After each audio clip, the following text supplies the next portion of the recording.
Octobre 2021.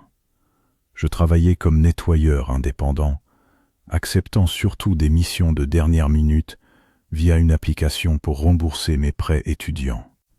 Je venais d'accepter un job urgent pour un appartement en sous-sol dans une banlieue huppée. $300 pour 4 heures de travail, ce qui était presque le double de mon tarif habituel. Les instructions du propriétaire, un homme qui se faisait appeler Monsieur Lambert, étaient simples: sérieux le logement de fond, en comble car un nouveau locataire emménageait à minuit. Il m'a donné le code du clavier lors d'un appel téléphonique étouffé et m'a dit qu'il était actuellement en voyage d'affaires à l'autre bout du pays. J'aurais dû réaliser que la paix était trop belle pour être vraie. Je suis arrivé devant la maison vers 19 heures. C'était une immense demeure bourgeoise à 3 étages, avec une véranda qui faisait tout le tour, mais l'appartement du sous-sol avait sa propre entrée séparée à l'arrière, cachée derrière une rangée épaisse de haies sauvages.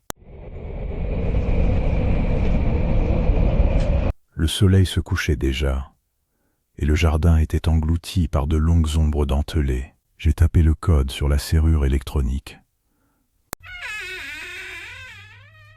La porte a gémi en s'ouvrant, révélant un espace étonnamment bien meublé, mais qui sentait fortement l'ozone et le cuivre rassis. L'appartement était bien rangé, ce qui m'a fait me demander pourquoi j'étais même là. J'ai commencé par la cuisine, essuyant des comptoirs qui étaient déjà impeccables. Environ 1 heure après le début du travail, je me suis dirigé vers le placard de service, dans le couloir, pour trouver un aspirateur. Quand j'ai ouvert la porte, j'ai remarqué que le mur du fond du placard n'avait pas l'air normal.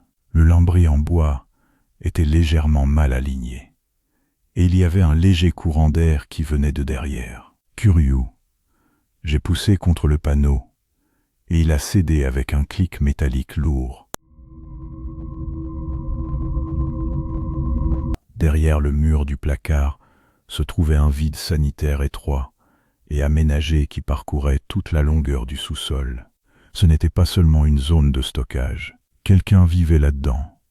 Il y avait un matelas à une place sur le sol, un petit bureau et une rangée de moniteurs haut de gamme.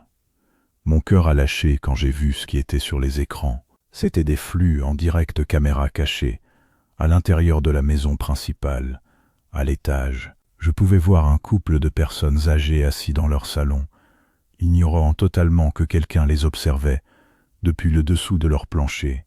Sur le bureau se trouvait un carnet. Je l'ai ouvert, les mains tremblant si fort que je pouvais à peine tourner les pages. Il était rempli de dates, d'heures et de notes détaillées sur la routine quotidienne du couple, quand il mangeait, quand il se douchait, et plus précisément, Sérias quand il quittait la maison.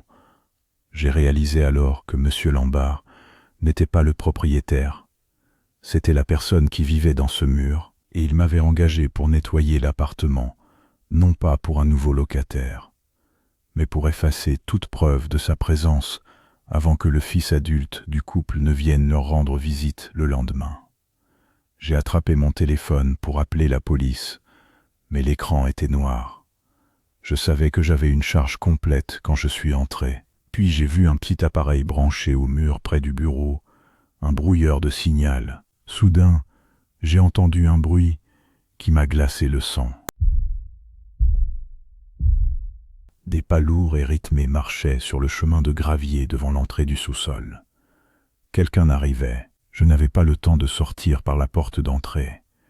J'ai fait la seule chose possible, j'ai refermé le panneau du placard de l'intérieur et je me suis recroquevillé dans un coin du vide sanitaire, juste à côté du matelas qui semblait encore chaud. La porte du sous-sol s'est ouverte. J'ai retenu mon souffle, pressant mon dos contre l'isolant froid. À travers une minuscule fente dans le lambris, j'ai pu voir un homme entrer dans le couloir. Il était grand, portait un gilet de haute visibilité et transportait une boîte à outils, un déguisement parfait pour un quartier comme celui-ci. Il n'avait pas l'air d'un monstre. Il ressemblait à un simple ouvrier. Il est allé directement à la cuisine et a posé son sac. Puis, Il a commencé à fredonner.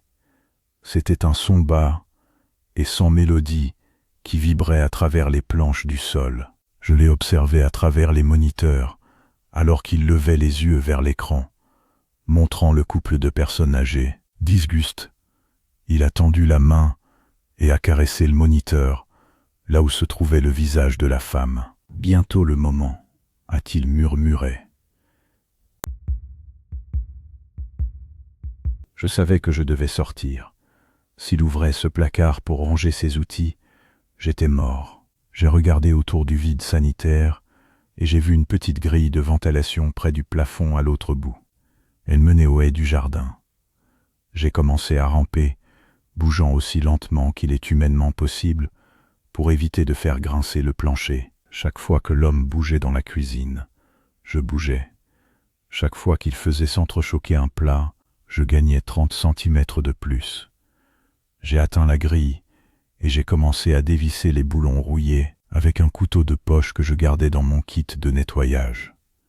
Mes paumes étaient moites, faisant glisser le couteau. Juste au moment où le dernier boulon s'est desserré, j'ai entendu l'homme s'arrêter de fredonner. L'appartement est devenu silencieux. Je me suis figé. Puis, j'ai entendu ses pas s'approcher du placard de service.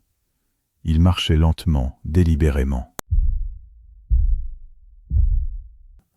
Il a atteint la porte du placard. J'ai entendu la poignée tourner.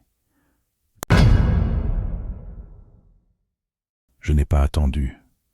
J'ai expulsé la grille d'un coup de pied et je me suis jeté à travers l'ouverture, tombant dans la terre et les épines des haies à l'extérieur. Je n'ai pas regardé en arrière. Je me suis relevé d'un bond et j'ai couru vers la rue, mes poumons brûlant dans l'air froid d'octobre.